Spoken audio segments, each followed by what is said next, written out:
Lupa, hindi bala. Katarungan sa lahat ng biktima. Maingay, malamig at katakot-takot. Tunog ng mga nagpuputungkang mga bala. Mga balang kumikitil ng mga inosenteng buhay.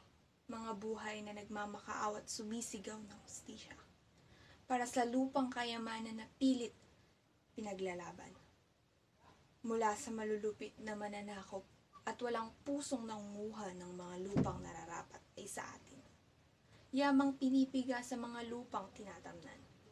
Yamang dapat ay binabahagi, ngunit bakit buhay ay binabawi? Habang karapatay pinaglalaban, patuloy rin ang pagdanak ng dugo sa kabukiran at lansangan. Mga dugong pumapatak sa lupa, dugo ng mga bayaning pinagtatanggol ang ating kalupaan. Buhay sinasakripisyo para sa ating paglait pagkamit ng katarungan. Huwad na reforma at baluktot na hustisya ay dapat matigil na. Mga kaluluwang nakikibakay patuloy na tinatapos ng mga bala. Mabawi ang ating kalupaan, katarungan at kalayaan lamang ang tanging nais ng masa. Ngunit bakit? Bakit kailangang buhay lagi ang nagiging kapalit?